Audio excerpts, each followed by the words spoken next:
Estamos ante una imagen que posiblemente para unos será conocida, para otros desconocida. Pintura que refleja la expulsión de Adán y Eva del paraíso, posiblemente por cuestiones sexuales. Justamente lo que intentemos abordar con esta introducción no es más que la complejidad de la educación sexual en el siglo XXI. Quienes hablan, Ernesto González Valdés, profesor universitario. No queda duda que la sexualidad constituye uno de los factores, diría que una piedra angular en la relación entre los seres humanos sin distinción de sexo, dado por la condición misma de ser seres vivos, por lo que necesitamos de afectos, amor, cariños, de relación interpersonales que implican intimidad física o emocional, donde además influyen los pensamientos, sentimientos, acciones e interacciones y por tanto están relacionadas con nuestra salud física y mental.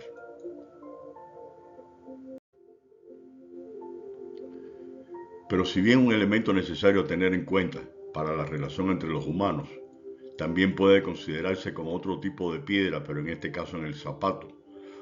Una molestia de aquí que podamos interpretar que la educación sexual ha de constituir un tema posiblemente muy complejo de cómo ser abordado por los padres y madres de familia, los y las docentes, que ocupan las primeras filas de cómo explicarle a los menores jóvenes todo lo referente al sexo.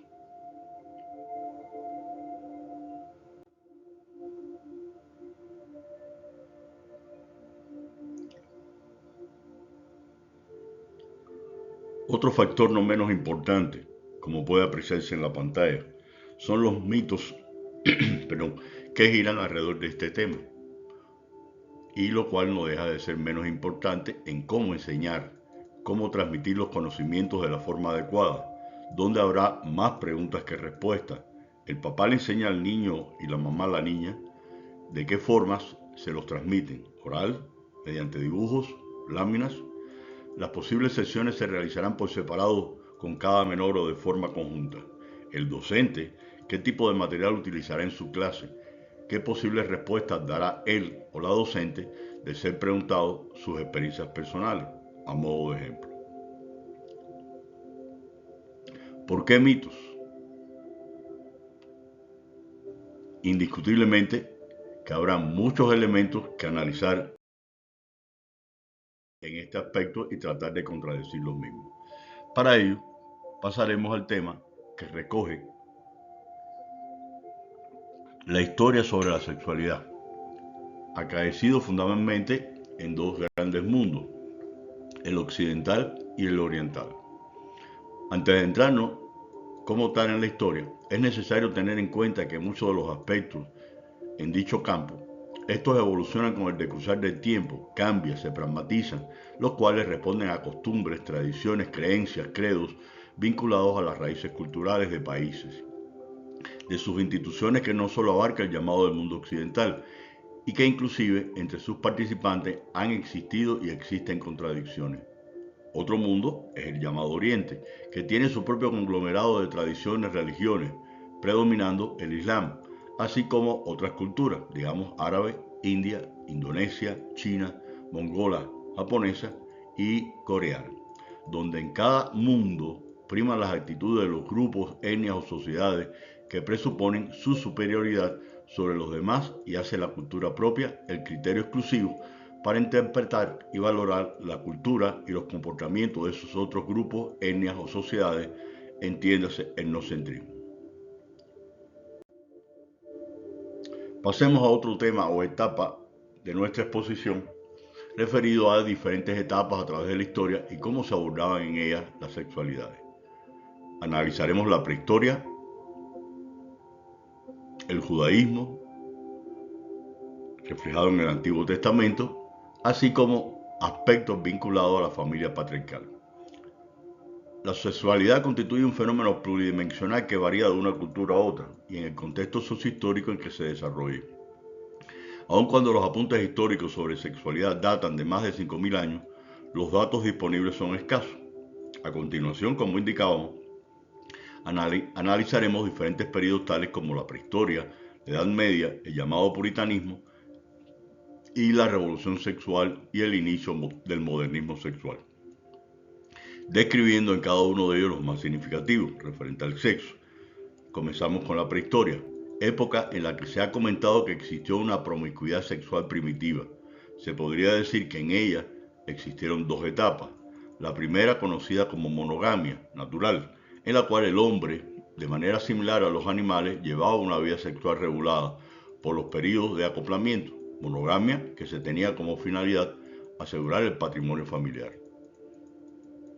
Partamos de las llamadas civilizaciones de la antigüedad, iniciando por el judaísmo, catalogada como la primera religión monoteísta de la humanidad y que antecede a las otras dos que también descienden del linaje de Abraham, el cristianismo y el islamismo.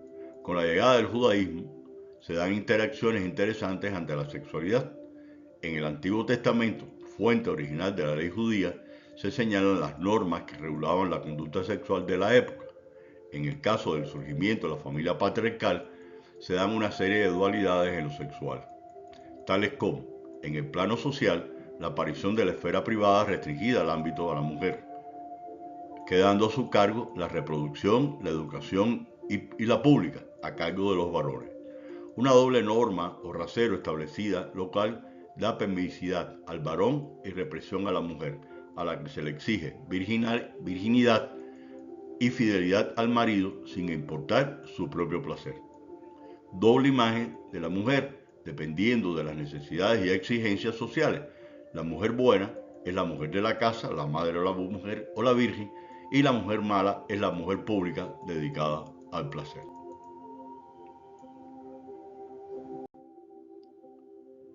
Pasemos a otras dos etapas.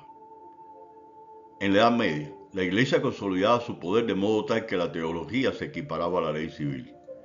En esta época aparecieron los famosos cinturones de castidad y se hicieron evidentes muchos problemas sexuales por los que la Iglesia, para reafirmarse, refrenda el matrimonio monógamo y declara el instinto sexual como demoníaco, dando origen así a la Santa Inquisición.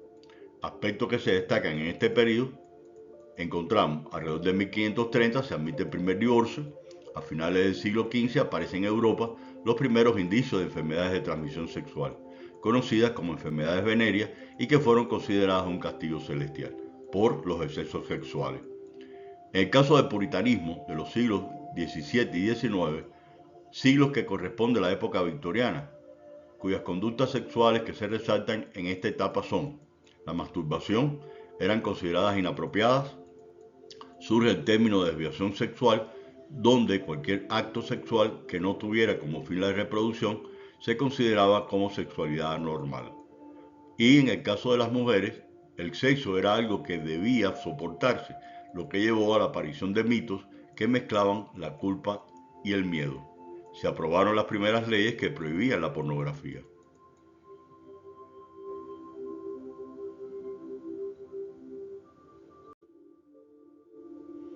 Pasemos al análisis de diversos aportes de diferentes especialistas acorde a la sexualidad. Hablemos de Sigmund Freud, quien demostró la, perdón, quien demostró la trascendencia que la sexualidad tiene para los individuos, cuyos aportes esenciales fueron referentes al sexo los siguientes. Introdujo el término de líbido como la energía que emanan todas las actividades de los hombres. Los niños son seres sexuales. La mayor parte de las veces los pequeños de la edad de 2 años se entran en uno de los padres su objeto amoroso. En el caso de Havelock Ellis, sus aportes son los siguientes. El deseo sexual es igual perdón, para hombres y mujeres, que refuta el concepto de que la masturbación ocasionaba insania. En el caso de Mary Stopes, siendo su contribución la siguiente: el sexo debía ser disfrutado libremente y sin temores. Por otra parte, las parejas deben desprenderse de las inhibiciones y represiones rígidas de la época victoriana.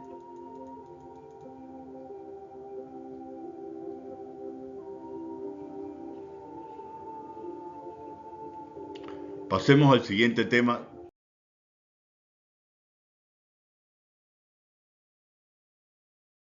correspondiendo la llamada revolución sexual que ocurre en el siglo XX, en la década entre 1960 y 1980. Hablar de revolución implica un cambio social fundamental en la estructura del poder o la organización que toma lugar en un periodo relativamente corto o largo dependiendo de la estructura de la misma. Pero en el caso de una revolución sexual, esta hace referencia al profundo y generalizado cambio ocurrido en este caso en la segunda mitad del siglo XX en numerosos países del mundo occidental, desafiando los códigos tradicionales relacionados con la concepción de la moral sexual, el comportamiento sexual humano y las relaciones sexuales, también llamada liberación sexual.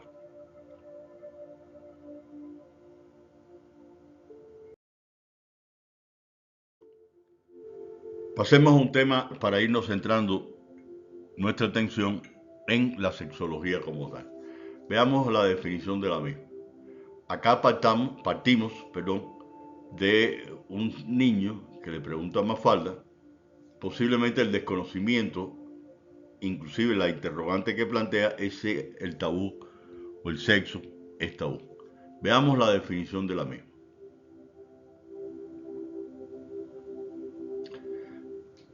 No queda duda que la sexología es una ciencia incómoda. No solo hay que cuidar lo que uno va a decir en un artículo o conferencia conversando con un paciente o con un educando, sino también cuáles palabras va a usar que no incomoden al otro, pero que al mismo tiempo las entienda. En otros campos, a las cosas se le llaman por su nombre. Solo en la sexualidad, los órganos genitales o las prácticas que se ejerciten se conocen mediante apodos o nombres coloquiales. Estos apodos varían en país y de cultura en cultura. La dificultad para llamar a las cosas por su nombre en la sexología da cuenta de lo complejo que se hace trabajar en la escuela. Inclusive al sexólogo, si éste no está bien formado este aspecto y si no ha hecho una reestructuración cognitiva de su propia sexualidad y actitudes, ello ha podido hacer o se ha podido hacer cargo de sus trabas y limitaciones para expresarse en esta disciplina. Es así como ha surgido la sexología, joven disciplina que aborda el estudio de la sexualidad y que tiene una naturaleza inter y multidisciplinaria. La historia de la sexualidad nos demuestra que el comportamiento sexual no es simplista, ya que éste dependerá del contexto sociohistórico y cultural en que se desarrolla, por lo que probablemente en el futuro veamos otra forma de comportamiento sexual. Sea uno hombre o sea mujer, no queda duda que habrá que tener un equilibrio a la hora de abordar la sexología. Profundicemos en las ramas de la sexología,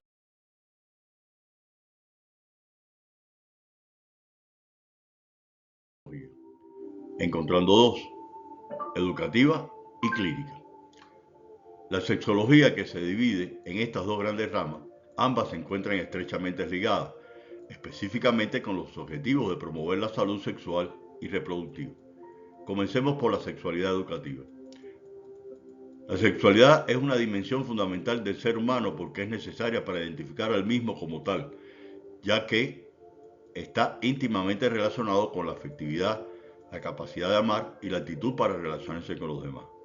La sexualidad está vinculada orgánicamente a la personalidad, es vivir, es vida, placer, descubrimiento, al renacimiento, al desarrollo personal, a lo interaccional, a lo lúdico, a lo comunicacional, a lo nuevo, a la magia, a la belleza y a la naturaleza, al amor y a la salud.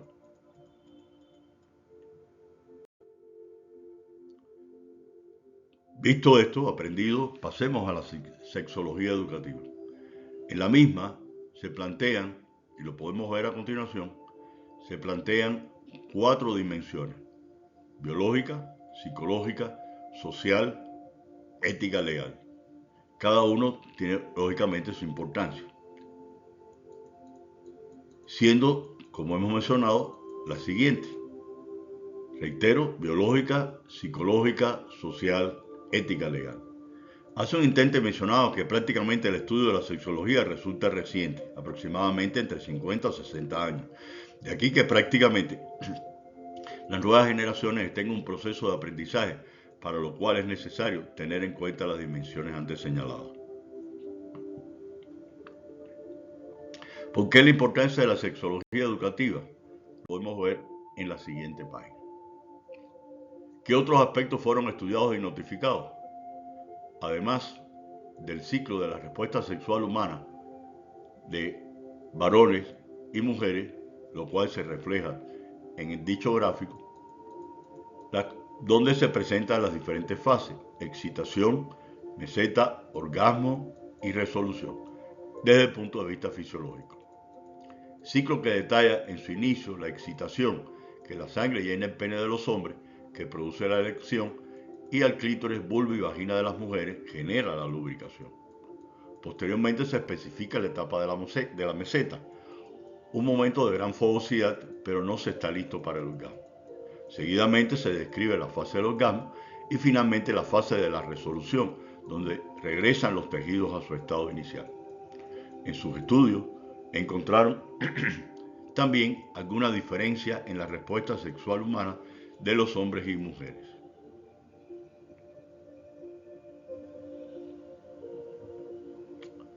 Las mujeres se excitan más lentamente que los hombres. A raíz de ello se destacó la importancia de los llamados juegos previos en la sexualidad femenina. Otra diferencia detectada fue que tanto la respuesta sexual femenina y masculina habían sido consideradas como una línea recta que iba desde el deseo hasta el orgasmo, cuando realmente no era así. En esta tabla se muestran algunos elementos de diferencia en cuanto a la progresión sexual entre los hombres y las mujeres.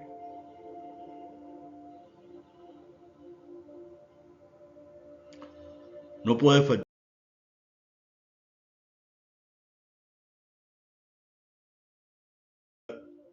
la sexualidad clínica, la sexología clínica. Hemos analizado previamente que la sexología educacional trabaja en el área de la formación, la información y la prevención de problemáticas relacionadas con el ejercicio de la sexualidad. En el caso que nos compete la sexualidad clínica, esta se relaciona con la salud sexual y reproductiva.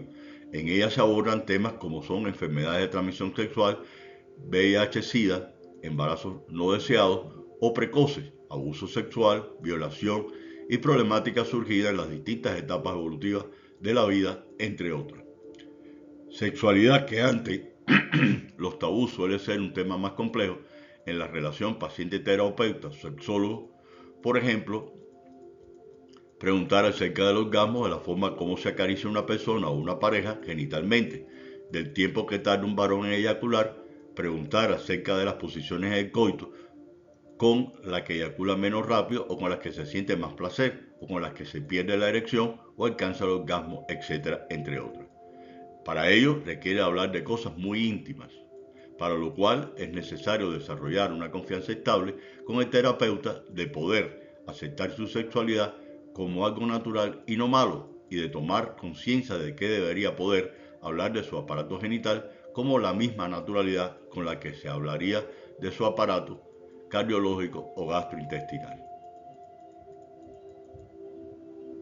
A lo anterior, vinculamos una serie de enfermedades transmitidas por una serie de microorganismos consideradas enfermedades de transmisión sexual. A modo de ejemplo, microorganismos como la clamidia, la gonorrea, la hepatitis B, herpes. Indicamos las formas de contacto de cada una de ellas, cuáles son los síntomas que aparecen en los órganos genitales y los efectos que pueden provocar en los mismos. Inclusive, muchos de ellos, un paciente perfectamente puede fallecer. Acá vemos en el caso de la hepatitis B, donde 1% de probabilidad existe que la persona afectada por esta enfermedad de transmisión sexual muera. Veamos otra tabla. Nuevos microorganismos, todos por contacto, donde suelen en unos encontrar determinados síntomas, reitero, los órganos genitales, y otros que pueden determinar inclusive la muerte, como es el caso del SIDA.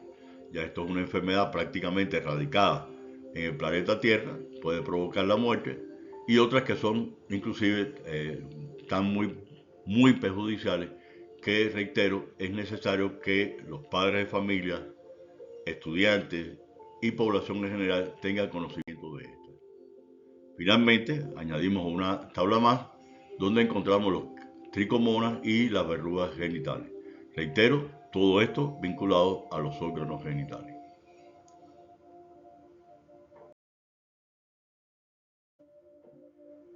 Terminando, nos tocaría abordar el tema de la sexualidad y las edades, desarrollo del cuerpo humano en particular con relación a la sexualidad en las diferentes edades, así como el comportamiento del desarrollo psicológico en esta etapa. Pero tenemos un problema. Continuaremos. Los invitamos a una segunda parte, hay una tercera, donde continuaremos estudiando a la sexualidad en nosotros los humanos. Muchas gracias, agradecemos el tiempo dedicado para prestarnos atención y hasta la próxima.